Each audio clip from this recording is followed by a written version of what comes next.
Somewhere outside Houston, a 29-year-old named Mara just signed a piece of paper that will follow her for the next 30 years. 2 hours away, her friend Theo did the opposite thing with the same amount of money. Same age, same income, same year, 2026. One of them is about to feel successful by October. The other one is about to feel behind, at least on paper. By the end of this video, the math is going to flip that feeling completely upside down, because the home Mara just bought has a number hiding inside it that her agent never said out loud. $1.4 million. That's not the price of the house. That's what the decision actually costs her, quietly, over the next 30 years. Today, we're breaking down the starter home myth that's draining an entire generation. The invisible costs nobody puts on the listing. The brutal math behind PMI, property tax, and the 1% maintenance rule. And the one move that could save you 6 figures before you even sign anything. Stick around because this episode might change which side of this story you end up on. It's 7:40 p.m. and Mara is standing in a half-finished model home that still smells like fresh paint and sawdust. Her agent, Brett, is tapping through an upgrade package on his tablet like it's a restaurant menu. Quartz counters, $14,000 more. A finished basement, $22,000 more on top of that. Her phone buzzes in her pocket, a text from her landlord about next month's rent going up again. Her stomach does this weird flip, somewhere between excitement and pure dread. Here's the question she's actually asking herself, even if she'd never say it out loud. Am I finally doing the responsible adult thing, or am I about to make the most expensive mistake of my 20s? If you've ever stood in a kitchen showroom doing math in your head while a salesperson watches you, you already know this feeling. So here's exactly what you're getting in the next 7 minutes. We're walking through Mara's full numbers, the mortgage, the hidden fees, and the real starter home math in 2026. We're comparing it side by side to what her friend Theo did instead with the exact same money. We're showing you the one psychological trap that makes people overpay without ever noticing it. And we're giving you the boring 3-step system that protects you from making her mistake or his. Let's get into why 2026 is the single weirdest year in modern history to buy your first home. Here's the housing math nobody brings up at a dinner party in 2026.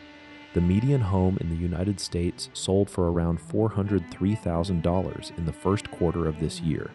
That's down slightly from last year, which sounds like good news until you check the other number. The average 30-year mortgage rate is sitting at roughly 6.5%. Compare that to 2021, when plenty of buyers locked in rates under 3%. Same house, wildly different monthly payment, just because of when you happened to sign. And here's the term you need to know, the lock-in effect. Millions of homeowners are sitting on those old 3% mortgages and simply refusing to sell, which means less inventory hits the market, which keeps prices stubbornly high for everyone else. First-time buyers now make up close to a record low share of all home sales. The starter home, the cheap little fixer-upper your parents bought in their 20s, is basically endangered now. Nationally, it averages around $200,000, but in growing metros, good luck finding one under $400,000. It now takes the average first-time buyer about 7 years just to save the down payment. 7 years of grinding just to reach the starting line everyone else casually walked into a decade ago. Meanwhile, inflation in 2026 has been running around 4%, thanks in part to another oil shock nobody asked for. So renting isn't some safe, neutral choice either. Those costs are climbing too. This is exactly the environment Mara and Theo are both standing in right now. 2 friends, the same starting line, about to walk in completely different directions. And here's why this episode actually matters beyond just one couple's housing decision. The choice you make on your first big purchase quietly sets the trajectory for everything after it. Buy wrong, and you can spend a decade just digging back out of the hole. Buy right or rent smart and invest the gap, and you can compound your way into real freedom. Banks, builders, and agents all profit the moment you sign, regardless of whether the math works for you. Nobody on that side of the table is incentivized to slow you down and check your numbers. That job, awkwardly, falls entirely on you. So before we follow Mara to her closing, we need a quick primer on how mortgages actually work, because most beginners don't actually understand what they're signing. They just understand the monthly number, and the monthly number is the single most misleading part of this whole conversation. That's actually where our podcast guy Jason comes in. Let's bring him in, because he's about to ask the exact questions you're probably asking right now too. All right, Jason, be honest. When I say PMI, does that mean anything to you at all? Zero. None. I thought that was a coffee brand. It stands for private mortgage insurance, and it's not for you, it protects the bank. Wait, I pay for insurance that protects them. Exactly. If you put down less than 20%, lenders charge you extra every month. How much are we talking? Usually somewhere between 0.3 and 1.5% of your loan every year. Okay, so on a $400,000 loan, that's real money. Could easily be $200 to $300 a month, just for that one line item. That's insane. Nobody ever told me that existed.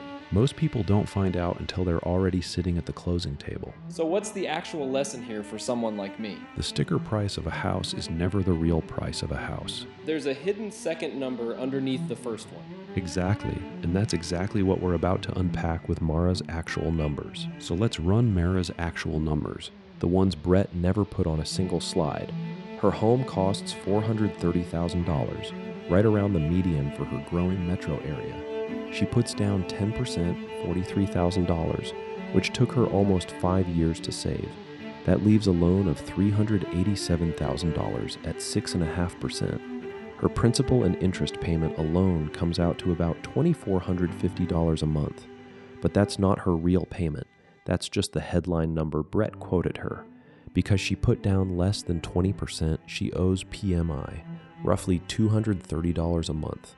Property taxes on a home this size run about $400 a month in her area.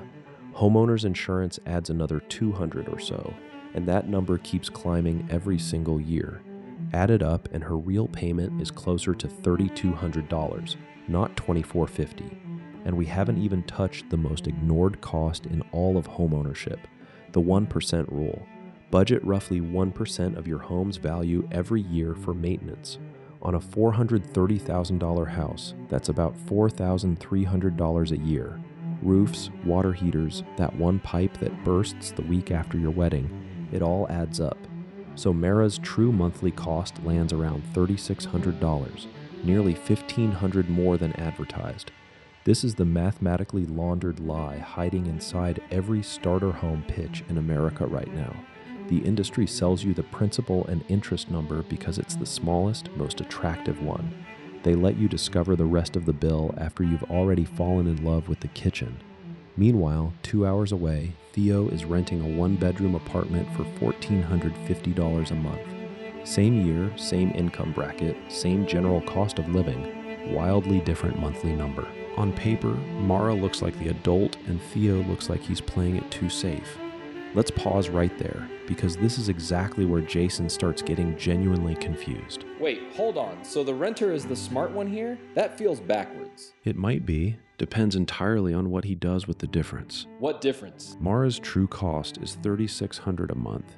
Theo's rent is $1,450. So he's just pocketing $2,100 a month? Only if he spends it on nothing. If he invests it, that's a different story entirely. Okay, but isn't renting just throwing money away? Everyone says that. Everyone says it because it sounds true, not because anyone ran the actual numbers. So what happens if he actually invests that $2,100 a month? That's the part that's about to get genuinely brutal, in a good way for him. I feel like I'm finally starting to see where this is going. You're getting it. The house isn't the investment people think it is. The discipline is. So it's not renting bad, buying good. It's about what you do with the gap. Exactly that.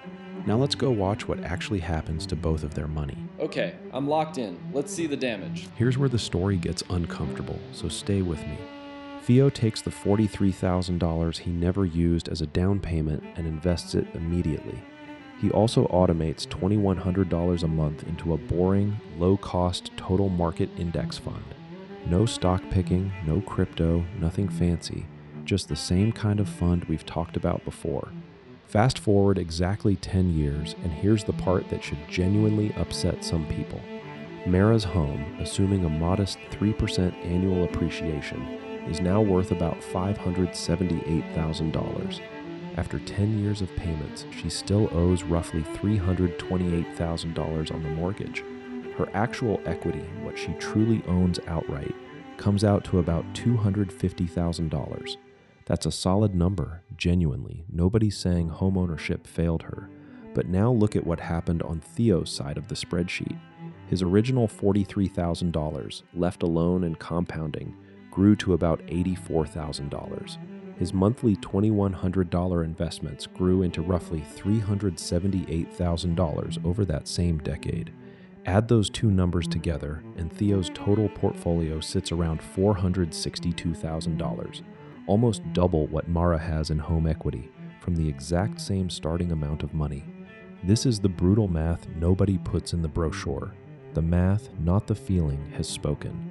And here's the psychological trap underneath all of it, the one that catches almost everyone. The first $10,000 you save toward anything always feels like the hardest, slowest, most pointless part. It's why Mara grabbed the house the second she crossed her down payment number, just to feel done. Behavioral finance research consistently finds that hitting even a small savings milestone measurably lowers people's stress levels. But that relief is exactly when people stop doing math and start doing vibes. To be clear, this isn't an anti-homeownership video. Plenty of smart people still buy in this market. Even Theo might buy a house eventually, just with a much bigger down payment and a clearer head.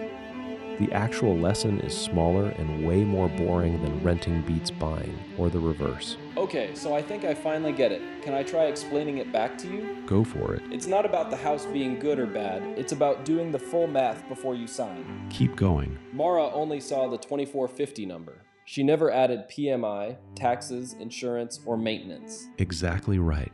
She budgeted for the marketing number, not the real number. And Theo won, not because renting is magic, but because he automated the gap into investments. There it is. The system did the work, not willpower, not discipline. Just automation. So the real takeaway is, run every cost, then automate whatever's left over. That's the entire system, and it works whether you rent, buy, or do both eventually. This feels way less scary than I thought 30 minutes ago. It always does once you separate the math from the feelings. Okay, I'm actually excited to go check my own numbers tonight. Good.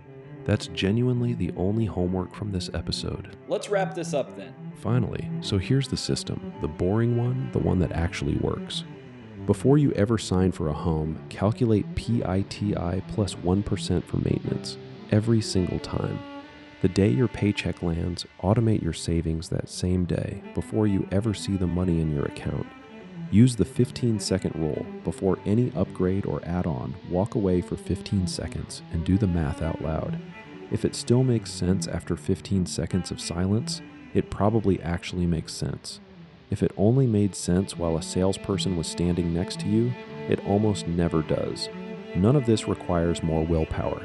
It requires a system that doesn't need your willpower at all. Because here's the real reframe underneath this entire episode. Wealth was never the kitchen island or the finished basement. That's just stuff with a mortgage attached. Real wealth is the number that lets you walk away from a bad job, a bad deal, or a bad year. It's quiet, it doesn't post pictures, and it never needs anyone's validation to feel real. Mara and Theo both still have plenty of time to end up exactly where they want to be. The only real mistake would be never running the numbers at all. Next episode, we're showing you what happens 5 years later when one of them loses their job. Subscribe now, because that episode is going to test everything we just built today. Open your eyes and join the club.